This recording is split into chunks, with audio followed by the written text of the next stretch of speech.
And then to be reminded what real power is. Well, let me know if Real Power wants a magazine or something.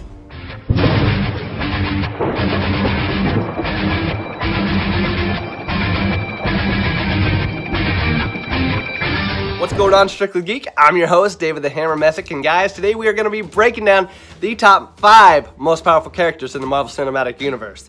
Now, before I get started, I want to say one thing.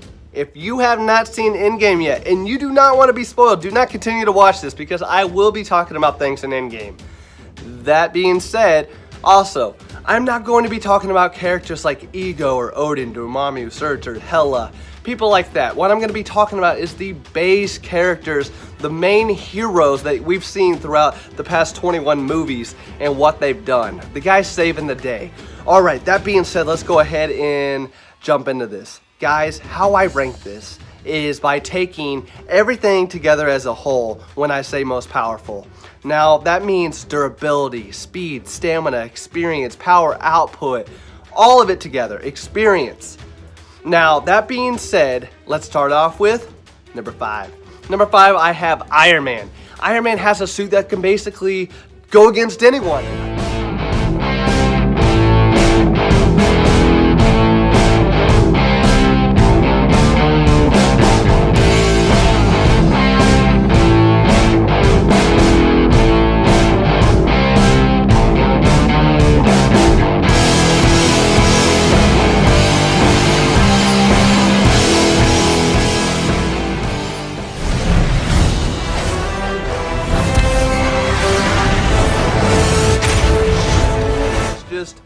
He has some impressive feats in the MCU, and let's go ahead and start with a few of them. The man was able to go against Thor. Yeah, you could say Thor was holding back, but the fact that he has a suit that can take lightning and charge it up and take a hit from a god, very, very impressive. He's been able to go toe-to-toe with the Hulk and even knock the Incredible Hulk out. Guys, that is an impressive feat in itself. Not only that, he was on a Titan going against the Mad Titan himself.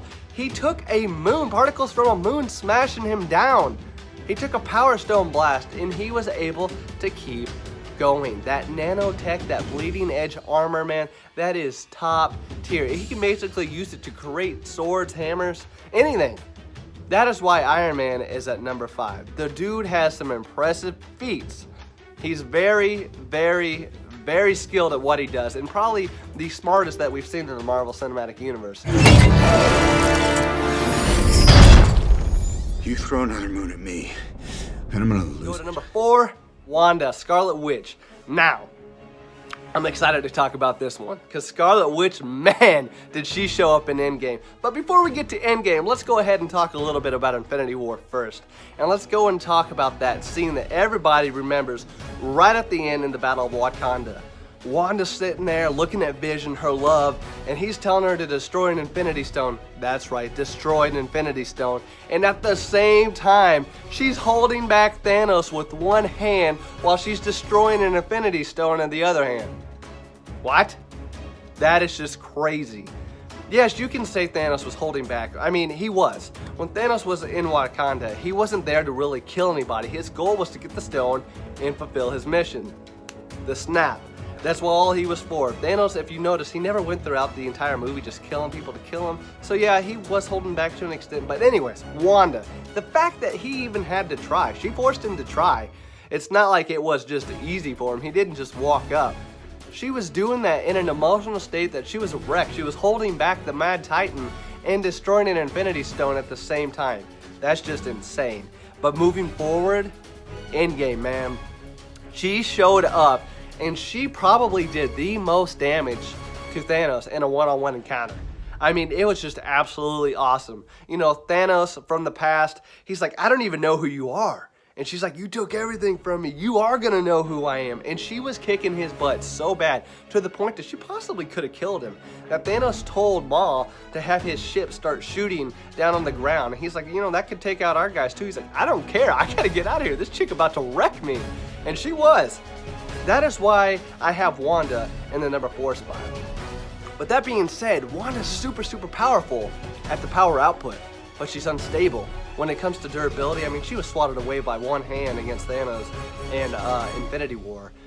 She's kind of an emotional cannon, but when she's focused on what she can do, girl can do some damage. Moving on from number 4, let's talk number 3. That being Captain Marvel. Now, I know it's been said by Kevin Feige that Captain Marvel is the most powerful in the Marvel Cinematic Universe. She's going to be. But right now, based off beats alone and from what we've seen, I can't quite put her at number 1 in my opinion. And that being said, remember guys, we are talking power output, durability, stamina, speed, experience, all of it together. Let's talk about some of her feats. Captain Marvel was able to destroy a Kree warship and Kree nuclear bombs. That is insane in itself. If you think about it, the Guardians of the Galaxy were trying to stop a Kree warship, one Kree warship, and the Nova Corps army could not stop it. She done flew straight through it, blew it up, and destroyed it like it was nothing. She wasn't even fazed by it. Moving forward, her against Thanos. She was able to hold Thanos' hand without moving, without snapping, and when Thanos went to headbutt her, she didn't even move. Guys, that is super impressive. Super impressive. She was able to go toe-to-toe with the Mad Titan until she got knocked out by that Power Stone blast. But that being said, from what we've seen alone on strength there, the fact that she was able to just subdue him with one hand, that's very, very, very impressive. The only reason I'm putting her still at 3 is because when it comes to like the experience, when it comes to everything else, I mean, I truly believe that Thor in his prime and the Incredible Hulk could have subdued Thanos' hand. Now, that's not being said that they could take the headbutt and not move at all. I mean, the headbutt from Thanos made Iron Man go flying backwards. But strength-wise, I think both of them in their prime could have been able to do it. I mean, if we think about it, Doctor Strange and Iron Man and Spider-Man all were able to subdue Thanos' hand for a little while there on Titan. But guys, still, she's fast. She's probably the fastest that we've seen out of the whole Marvel Cinematic Universe. But she just hasn't had her time to fully grasp that number 1. But I truly believe she will. I don't think Kevin Feige is going to say that for no reason. But as of right now, I have her at number 3. Moving on from that, let's talk number 2. Number 2, this one is just so hard because he is so powerful. Guys, here's the thing. My list right here, I'm not going to say number 5. I mean, I think Iron Man is vastly powerful, but these top 4, you seriously could argue that anyone could beat the other one for another reason. Like literally, you could argue that any one of the top 4 are the most powerful, and you would have good reason to argue it. I have no doubt. That's why I try to state that in the beginning, we're going to do it all. From durability, stamina, experience, power, output, speed, all of it. Because, I mean, really, any one of these people could beat the other one. That being said, I have number 2, Doctor Strange. Doctor Strange probably put up the best fight one-on-one against Thanos in Infinity War. And here's the crazy thing. The guy was probably holding back. He was holding back. And you know why? Because he already saw the future and he knew that he had to lose. He knew that he had to lose. So he literally had to make the fight look so good against Thanos to where Thanos wouldn't suspect anything and then still lose. But he was able to counter-react the stones like nobody else was. That is some power. And the fact that even if you think about it, what he did to like Loki and Thor Ragnarok when he made him just disappear and start falling. What's this? What are you doing? This isn't me. Oh, yeah, right.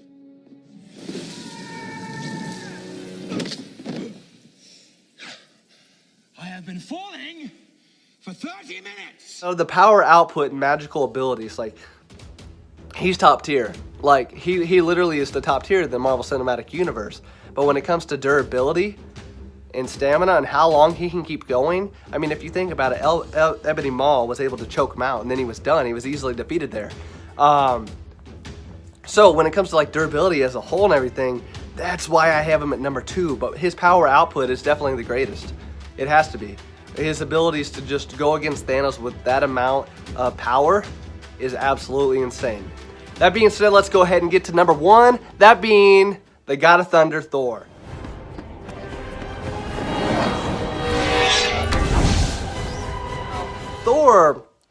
Thor's had a crazy arc. He's had a crazy amount of differences throughout the Marvel Cinematic Universe. But the big change came in Thor Ragnarok, when his hammer was destroyed and he had to find his true identity and his power within himself. Once he figured that out, Odin told him, "You're not the god of hammers, you're the god of thunder." And he started using that. Man, the dude was almost unstoppable. I mean, he even started putting up a really good fight against Hela. Now guys, for anyone who doesn't know Hela, and you're thinking, guys, you have Thor at #1, but he didn't beat Hela. Let's rewind for a little bit if we're talking about Ragnarok. Asgardians get more powerful the older they get with age. Hela was 1,500 years older than that of Thor. That tells you something right there. Hence why Odin was the Allfather and more powerful than all of them. Moving on from that, let's talk about what Thor did in Infinity War. This is what separates him from everybody else in the #1 spot. The dude was able to take the full force of a neutron star. That is the most impressive durability feat in the whole Marvel Cinematic Universe. The fact that the dude was able to sit inside a star and take the full heat of it in order to create Stormbreaker. Yeah, sure, it did some damage to him, but nobody else has even came close to that. That being said, right at the end of Infinity War, Thor literally about killed Thanos. He literally about killed him if he would have went for the head. And he used enough force to take Stormbreaker through the power of the 6 Infinity Stones. Sure, it's been confirmed by the Russos that Thor caught Thanos off guard. But if you think about it, if the Power Stone has enough power to destroy an entire planet, and Thanos is he's shooting all 6 stones at Thor. That's probably the most powerful blast that he used out of that entire fight in the movie. And Thor was able to just go straight through it with Stormbreaker and almost killed the Mad Titan, and was able to take on the full force of a neutron star. That is why I have Thor at #1. Experience, power output, stamina, all of it together. So yes, arguably any of the top 4 could beat one another. Sorry, Iron Man, you're just not quite up there with everybody else. So, let me know, do you guys agree with my top 5? If you don't, put down in the comments below. I'd love to see your top 5 and why. Guys, I'm David the Hammer Messick with Strictly Geek, home of the Geek Elite. One thing that you guys might realize is that I'm using the events for Thor, talking about Infinity War and Ragnarok and stuff like that. The reason that I'm not really using Endgame, and I'm going to tell you why, is because this Thor that we got in Endgame, sure, he is still the God of Thunder. Sure, he still had some impressive feats. But this is probably one of the worst versions of Thor that we got to see on the big screen when it comes to showcasing his true abilities. And the reason being is, for the past 5 years, he hasn't cared about anything. He's let himself go. He's not training. He's not fighting. He's literally just drinking beer to be a drunk and not caring. So he's out of shape. He's not in his prime. He's not fighting. So he's not at his best. So when I'm going to be giving you a top 5 of the most powerful in the Marvel Cinematic Universe, I'm going to have to talk about them at their best, which is why I did not mention Thor in Endgame.